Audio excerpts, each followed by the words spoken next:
Olá pessoal, tudo bem? Sejam muito bem-vindos ao canal e no vídeo de hoje a gente vai conversar sobre as principais diferenças entre a prova do Enem e as demais bancas de vestibular. Mas antes da gente começar o vídeo, já me segue nas redes sociais, eu vou deixar meu Instagram aqui na descrição desse vídeo, é o @sinapsecreativa.estudos. Mas para começar nosso vídeo de fato, eu queria ressaltar a importância dessas informações que a gente vai conversar aqui nesse vídeo, que não te servem apenas para caráter informativo, ou seja, para você chegar um pouquinho mais preparado no dia da prova, ou saber literalmente o que você está fazendo lá no dia, mas sim para te orientar melhor nos estudos. Eu sempre considero muito importante que o aluno saiba completamente a estrutura da prova, como é o edital, como funciona, que horas é a prova, quando ocorre, que época do ano ocorre esse vestibular, algo também que os alunos acabam não se atentando tanto, porque dessa forma você consegue um melhor planejamento em questão de quantidade de dias, semanas, para conseguir terminar aquele conteúdo a tempo. Fora isso, também essas informações servem para você dar prioridade para algumas matérias e para outras não, e também para se preparar psicologicamente para essa maratona de vestibulares que você provavelmente irá enfrentar agora no final do ano. Algumas características que eu gosto de ressaltar no Enem, primeiramente, é a quantidade de questões, Então, se você está acostumado a prestar FUVEST, UNESP, outras faculdades de bancas tradicionais, você pode perceber que a primeira fase delas é composta por 90 questões. O Enem é fase única, apesar de ter 2 dias de prova, são 90 questões no dia, 90 questões no outro, mais a redação. O que já não ocorre nas outras bancas, que você faz 90 questões, espera aquele resultado sair, a nota de corte, e aí sim, se você for aprovado nessa nota de corte, fará a segunda fase com mais uma quantidade de questões e a redação. E lembrando que essas questões de segunda fase, em outras bancas, têm caráter dissertativo e específico de acordo com a carreira que você vai prestar, sendo biológicas, humanas ou exatas. Uma curiosidade legal, se você ainda não tem idade para lembrar desse período do Enem, se você não presta vestibular há tanto tempo assim, o Enem era feito em um único final de semana. Sim, você passava sábado e domingo fazendo a prova. Por isso que a gente tem o costume de falar que o Enem é uma maratona, porque realmente era muito pesado fazer aquelas 180 questões, mais a redação em um único final de semana, Então, o Enem, além de ser uma prova de conhecimento, como é os outros vestibulares, era uma prova de resistência e também de resiliência. Porque muitas vezes o aluno corrigia aquele gabarito no sábado e já desanimava para fazer a segunda parte da prova no domingo. Então, era uma questão de conseguir manter o foco, conseguir manter a resiliência para fazer as demais questões, para fazer o outro dia de prova.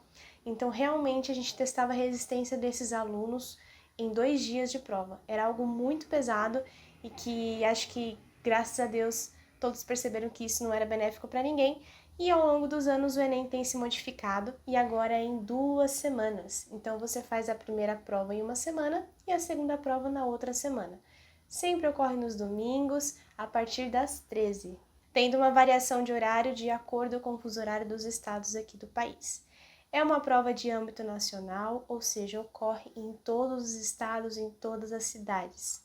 E por meio do Enem, você consegue entrar em faculdades privadas, públicas, estaduais, federais e também agora recentemente tem um convênio com algumas universidades na Europa também.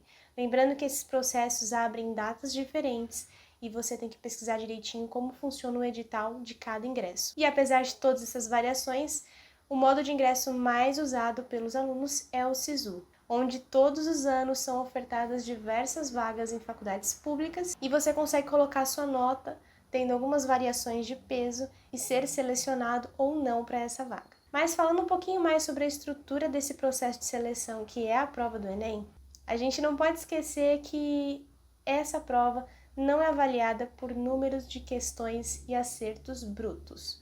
Então, se você está acostumado a prestar outros vestibulares, sabe que se a prova tem de 0 a 90 questões e você acertar 60 questões, você terá 60 pontos. No Enem não funciona assim. Então, a maioria dos modos de ingresso que o Enem é compatível usa o chamado TRI. Se você não sabe o que significa TRI, é o modo de seleção, é a forma com que o Enem corrige as suas questões e dá a sua pontuação. Mais especificamente, o que significa o TRI é teoria de resposta ao item. Mas Ellen, o que significa isso? Ou se você já sabe o que significa, só vou te dar alguns lembretes de como entender esse processo de correção das questões. Então, no TRI, é como se cada questão tivesse um peso, uma classificação entre fácil, média e difícil. Então, cada questão de cada área, de cada setor da prova, tem essa classificação, sendo considerada média, difícil, fácil. E o Enem quer avaliar se você tem a maturidade, se você tem o discernimento de identificar o nível da questão. Se ela é uma questão fácil, se ela é uma questão difícil ou se ela é uma questão mediana. E a partir daí, ele consegue saber, por meio do sistema, se você realmente resolveu essas questões, se você realmente fez essas questões ou se você chutou elas. E como ele sabe disso? Pela combinação de acertos que você teve. Então imagine que você é um aluno e acertou várias questões difíceis e errou várias questões fáceis. Então, pelo sistema do TRI, você terá uma nota mais baixa, em comparação com o aluno que acertou a mesma quantidade de questões, porém acertou mais questões fáceis, porque o sistema considera que você chutou, pois se você acertou uma questão difícil e errou uma fácil, a probabilidade de você não ter resolvido ambas as questões é muito grande. Por isso que acontece muito de alunos tirarem notas e acertos brutos muito parecidos e na hora que a nota é divulgada e o TRI é aplicado, as notas são muito discrepantes. Então, os 3 pontos de funcionamento do TRI é a capacidade de discernimento do aluno identificar o nível e a classificação daquela questão, em difícil, médio ou fácil, o grau de dificuldade da questão e o controle de acerto casual, que seria o chute do aluno. Então, em comparação com outras provas que a gente consegue conferir, que a gente consegue ter uma ideia da nota assim que corrige o gabarito, o Enem não é possível porque ainda temos a variação desse TRI, onde a nota pode variar, mesmo que o seu número de acertos seja igual ao seu concorrente. Uma outra diferença bem bacana que eu considero no Enem é que a redação tem muito peso para o seu ingresso na faculdade. Então, a grande maioria das universidades que utilizam a nota do Enem como modo de ingresso do aluno exaltam muito a habilidade da redação. Então, na maioria das vezes, a redação tem peso 2 ou peso 3, valorizando muito assim a nota do aluno para aquele ingresso. Além disso, o modelo de redação do Enem é muito tradicional, é dissertativo, argumentativo e ainda conta com a presença de uma proposta de intervenção, que seria uma proposta de resolução de problema para aquele caso que eles apresentam, para aquele tema de redação que eles apresentam.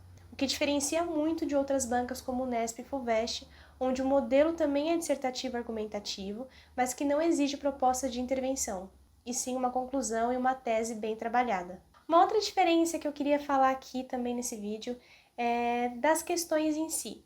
Se você já presta vestibular há um tempo, você já deve ter percebido que as questões do Enem, em contrapartida a outras questões de outras bancas, são muito diferentes.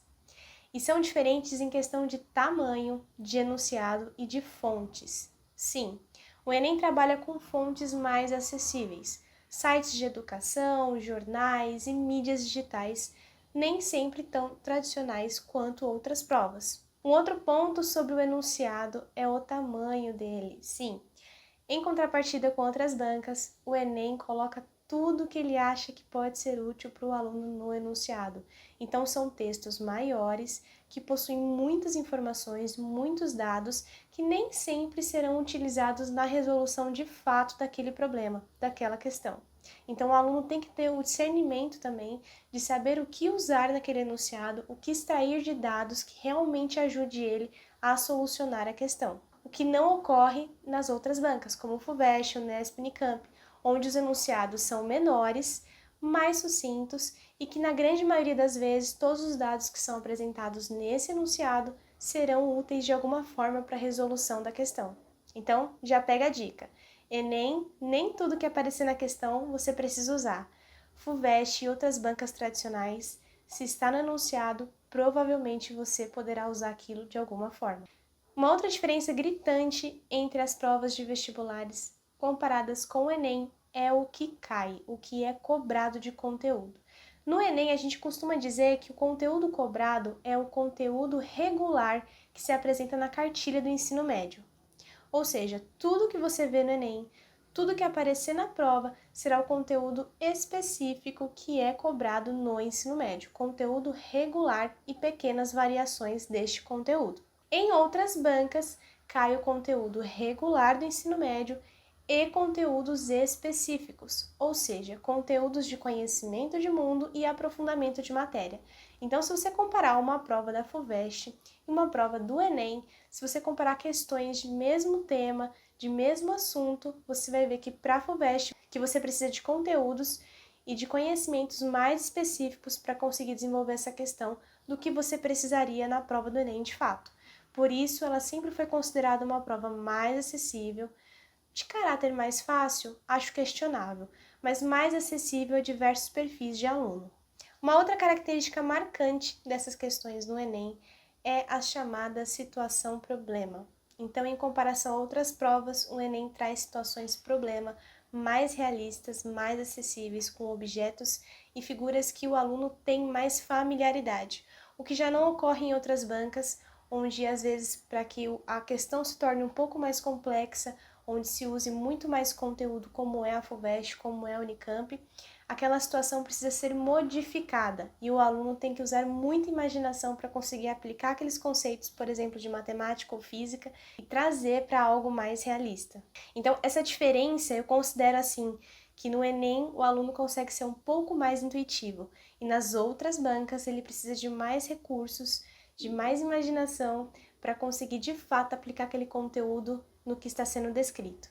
Além disso, a gente fala que o Enem tem questões peculiares, questões que só aparecem no Enem, como por exemplo questões de visão espacial, como essas que eu vou colocar aqui na tela para vocês. São questões onde você tem que pegar um objeto, virar ele, imaginar assim, imaginar assado, conseguir usar a imaginação e essa visão espacial para resolver essa questão. É um tipo de questão que não costuma aparecer em outras bancas tradicionais, mas é uma curiosidade do Enem e que muitas vezes pode ajudar bastante a pessoa que tem facilidade para essa área, mas que também é uma habilidade completamente treinável, ou seja, você pode ganhar muitas questões aí resolvendo probleminhas de visão espacial ao longo do ano. Eu acho que um dos últimos pontos desse vídeo é falar sobre como o Enem tem mudado nos últimos anos e essa falácia de que o Enem sempre foi uma das provas mais fáceis, eu acho que é uma mentira, porque sim, o Enem realmente é uma das provas mais acessíveis, mas não em quesito de dificuldade, e sim na linguagem da prova.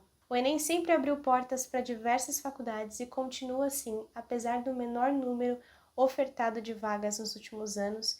Ele tem se tornado uma das provas mais prestadas e que dá acesso a muitos outros processos, como o ProUni, que são para universidades privadas, o FIES, que é o financiamento estudantil, o SISU, e hoje em dia diversas outras faculdades particulares utilizam a nota do Enem como modo de ingresso, sem um processo formal.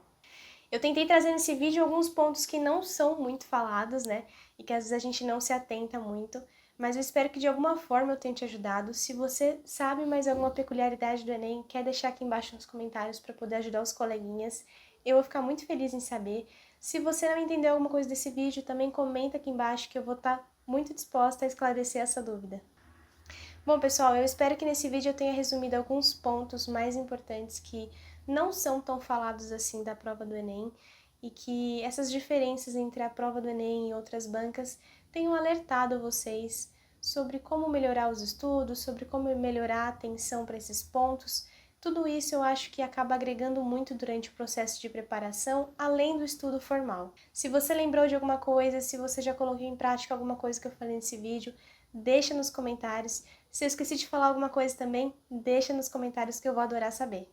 Não se esqueça de me seguir nas redes sociais, o meu Instagram é @sinapsecreativa.estudos e por lá eu tenho um contato mais próximo com vocês. Estou sempre fazendo perguntas, enquetes, colocando conteúdo também sobre estudos e eu acho que ajuda bastante nessa caminhada aí até o vestibular.